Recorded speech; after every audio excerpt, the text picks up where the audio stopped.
आदमी पार्टी के मनीष सिसोदिया को जेल क्यों हुई? दिल्ली के शराब कांड में अपनी भूमिका के लिए गिरफ्तार किए गए मनीष सिसोदिया को तिहाड़ जेल भेज दिया गया है। 6 मार्च को एक विशेष अदालत ने उन्हें 20 मार्च तक के लिए जेल भेज दिया।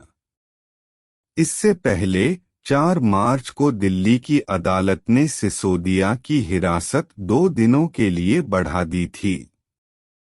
सिसोदिया दिल्ली के मुख्यमंत्री सीएम अरविंद केजरीवाल की आम आदमी पार्टी आप से संबंधित हैं।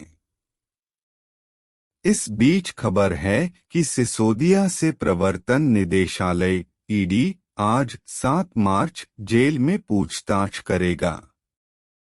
संभावना है कि ईडी सिसोदिया के खिलाफ अलग से मामला दर्ज करेगी और उन्हें ज्यादा समय जेल में बिताना होगा। सिसोदिया को केंद्रीय जांच ब्यूरो सीबीआई ने दिल्ली में बड़े पैमाने पर शराब घोटाला मामले में पूछताछ के लिए 26 फरवरी को गिरफ्तार किया था। सीबीआई ने 26 फरवरी को जारी एक बयान में कहा कि सिसोदिया को इसलिए गिरफ्तार किया गया क्योंकि उन्होंने गोलमोल जवाब दिए और सबूतों से आमना सामना कराए जाने के बावजूद जांच में सहयोग नहीं किया। चूंकि सिसोदिया ने जमानत के लिए आवेदन किया था, इसलिए अदालत ने उनकी जमानत याचिका पर सुनवाई के लिए 10 मार्च की तारीख तय की है। चूंकि सीबीआई हिरासत 6 मार्च को समाप्त हो गई थी, सिसोदिया को दिल्ली की तिहाड़ जेल में न्यायिक हिरासत में रखा जाएगा, जब तक कि अदालत उनकी जमानत याचिका पर फैसला नहीं ले लेती।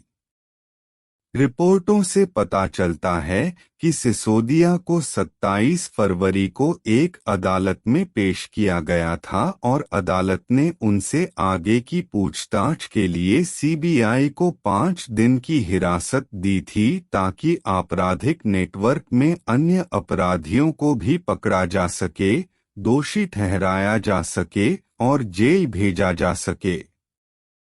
यह संभावना है कि जल्द ही केजरीवाल सहित अन्य आप राजनेताओं को विभिन्न अपराधों और भ्रष्टाचार के कृत्यों के लिए जेल हो सकती है, जो वे गुप्त रूप से कर सकते हैं। दरअसल केजरीवाल सरकार के तहत दिल्ली भारत की भ्रष्टाचार की राजधानी बन गई है।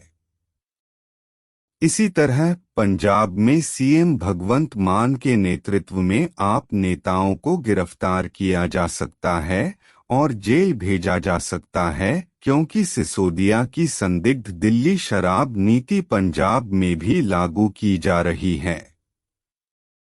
शिरोमणि अकाली दल के अध्यक्ष सुखबीर सिंह बादल ने पंजाब के राज्यपाल से राज्य की आप सरकार द्वारा किए गए 500 करोड़ रुपए के कथित शराब नीति घोटाले की जांच कराने का आग्रह किया है। आम आदमी पार्टी के शराब कांड के मुख्य आरोपी सिसोदिया बेशर्मी से 26 फरवरी को आप समर्थकों की भीड़ के साथ सीबीआई कार्यालय तक जुलूस में गए थे, जिन्होंने उनके पक्ष में नारे लगाए जैसे कि वह किसी प्रतियोगिता में चैंपियन हो। नाटकीय तरीके से सिसोदिया दिल्ली में महात्मा गांधी को समर्पित एक स्मारक राजघाट भी गए ताकि यह दिखाया जा सके कि वह महात्मा गांधी के सच्चे रास्ते पर चलते हैं और वह इस मामले में निर्दोष हैं। अपनी बेगुनाही का सबूत दिखाने के बजाय सिसोदिया और आप में उनके सहयोगी शराब घोटाले और अन्य घोटालों की जांच कर रही जांच एजेंसियों को गुमराह करने के लिए हर तरह के कपटपूर्ण हथकंडे अपना रहे हैं। हैरानी की बात यह है कि सिसोदिया ने यह भी कहा कि उन्हें जेल जाने का डर नहीं है, क्योंकि वह जानते हैं कि जेल उन शीर्ष राजनेताओं को सभी प्रकार की शानदार सुविधाएं प्रदान करती हैं जो अपने अपराध और भ्रष्टाचार के मामलों के लिए कैद हैं।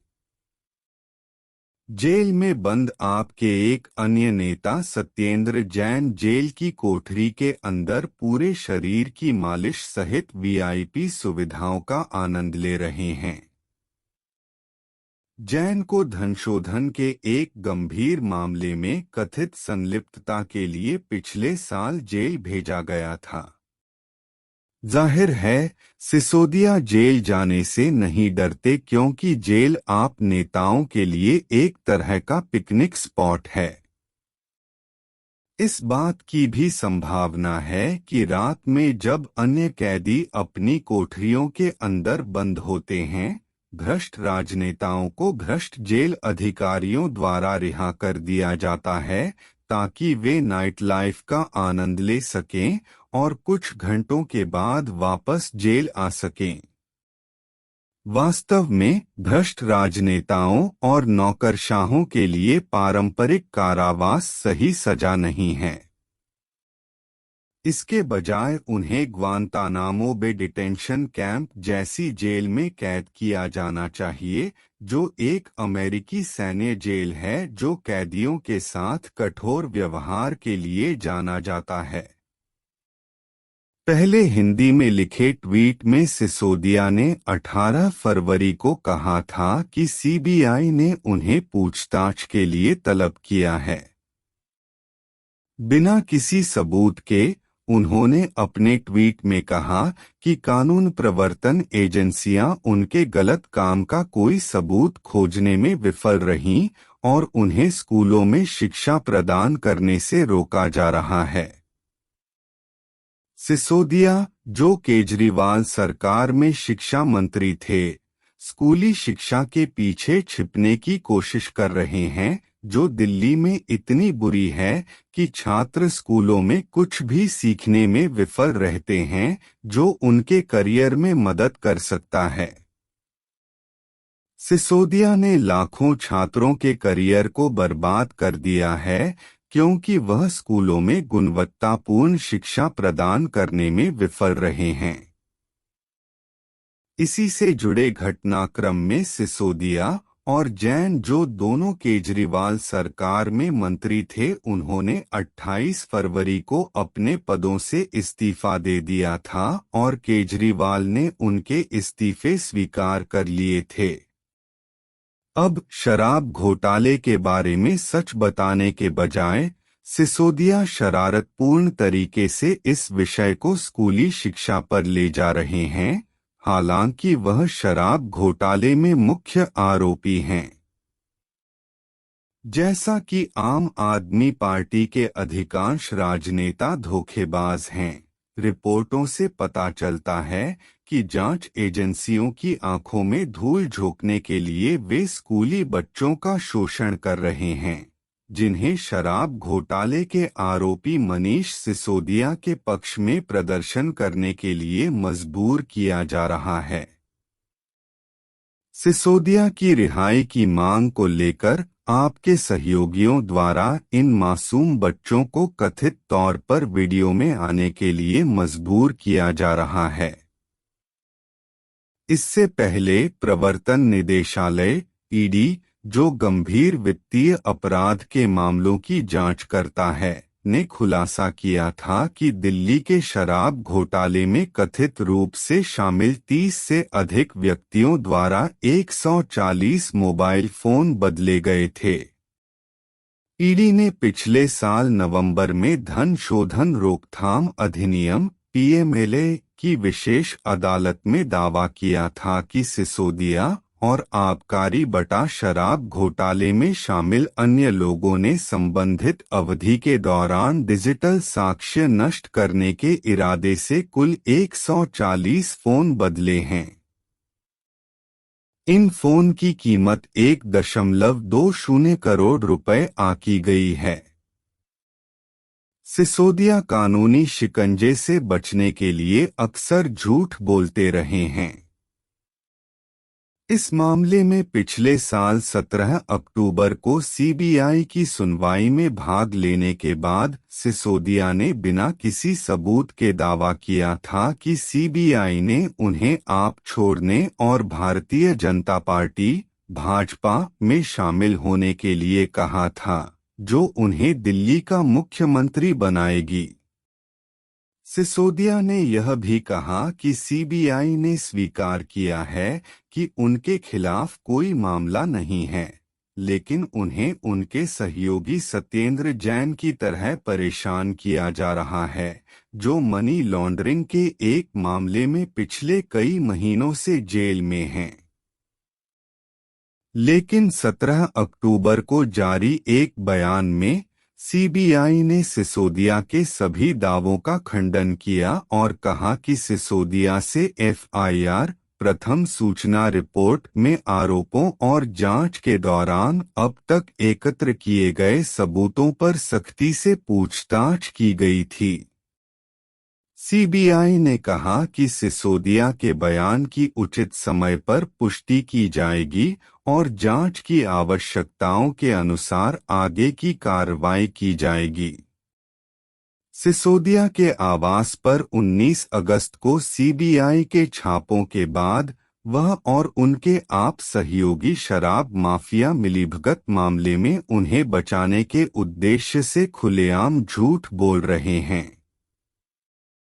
दिल्ली के मुख्यमंत्री अरविंद केजरीवाल के कार्यकाल में उपमुख्यमंत्री रहे सिसोदिया पर भ्रष्टाचार, आपराधिक साजिश और सरकारी खातों में हेराफेरी के गंभीर आरोप हैं, जबकि सीबीआई ने एक प्राथमिकी दर्ज की है जिसमें सिसोदिया का नाम इस मामले में 15 आरोपियों की सूची में सबसे ऊपर है। दिल्ली में विपक्षी दल भाजपा और कांग्रेस केजरीवाल के इस्तीफे की मांग करने के लिए आक्रामक अभियान चला रहे हैं, क्योंकि उनका दावा है कि दिल्ली में हो रहे सभी घोटालों में केजरीवाल सरगना हैं।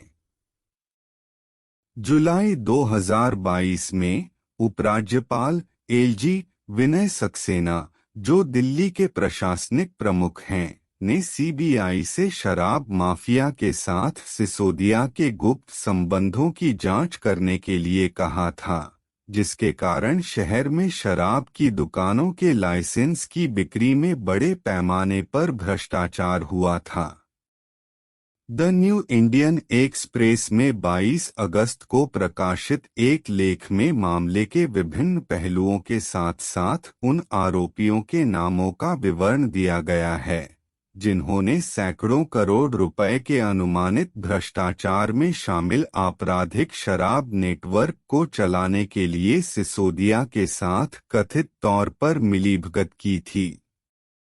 अब दिल्ली शराब घोटाले से संबंधित मीडिया के सवालों का जवाब देने के बजाय, जिसमें सिसोदिया कथित रूप से शामिल हैं, आप सदस्य मामले को दिल्ली स्कूल शिक्षा जैसे असंबंधित मुद्दों की ओर मोड़ने की असफल कोशिश कर रहे हैं, जिसे सिसोदिया संभाल रहे थे। सिसोदिया के शराब घोटाला मामले पर मीडिया से बातचीत में आप प्रवक्ता अनावश्यक रूप से न्यूयॉर्क टाइम्स (NYT) के स्कूल शिक्षा लेख का दिखावा कर रहे थे, जो आपके प्रचार विभाग द्वारा व्यवस्थित विज्ञापन या पेड आर्टिकल की तरह दिखता है। बिना किसी शोध के लेख में सिसोदिया और दिल्ली की स्कूली शिक्षा की झूठी प्रशंसा की गई है, लेकिन लेख में सिसोदिया को शराब माफिया घोटाले में कभी दोषमुक्त नहीं किया गया। अब सिसोदिया और उनके साथी सत्येंद्र जैन को दिल्ली के बाहर कठोर हिरासत शिविर या यातना शिविर में कैद किया जाना चाहिए ताकि वे दिल्ली की तिहाड़ जेल में शानदार व्यवहार का आनंद न ले सकें। इससे भी महत्वपूर्ण बात यह है कि घोटालों में गबन किए गए सभी धन, संभवतः सैकड़ों करोड़ रुपए, भारी ब्याज के साथ उनसे वसूल किए जाने चाहिए और उन्हें जेल की सजा के बाद किसी भी सार्वजनिक कार्यालय में काम करने की अनुमति नहीं दी जानी चाहिए। आप नेताओं से भी सख्ती से पूछताछ की जानी चाहिए ताकि आप या बाहरी संगठनों में उनके सहयोगियों के नाम जान सकें जो शराब घोटाले या अन्य घोटालों में शामिल हैं, ताकि उन सभी को समान रूप से दोषी ठहराया जा सके और जेल भेजा जा सके।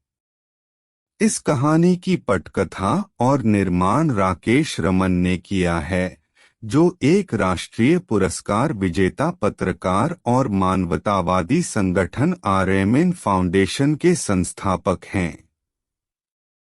आजकल वह कई समाचार साइटों पर अपनी वैश्विक समाचार सेवाएं चला रहा है, जो राजनीति, व्यवसाय, प्रौद्योगिकी, मनोरंजन और शिक्षा जैसे विषयों को कवर करते हैं। इससे पहले वह द फाइनेंशियल एक्सप्रेस के लिए नियमित रूप से एक विशेष संपादन पृष्ठ कॉलम लिख रहे थे, जो द इंडियन एक्सप्रेस समूह का एक दैनिक व्यावसायिक समाचार पत्र है। वह संयुक्त राष्ट्र औद्योगिक विकास संगठन यूनेडो के माध्यम से डिजिटल मीडिया विशेषज्ञ के रूप में संयुक्त राष्ट्र UN के साथ भी जुड़े थे, ताकि व्यवसायों को ब्रांड मार्केटिंग और व्यवसाय विकास के लिए प्रौद्योगिकी का उपयोग करने में मदद मिल सके। आप इस वीडियो के तहत दिए गए संबंधित लिंक देख सकते हैं और अधिक जानकारीपूर्ण वीडियो देखने के लिए RMN YouTube चैनल की सदस्यता ले सकते हैं। धन्यवाद।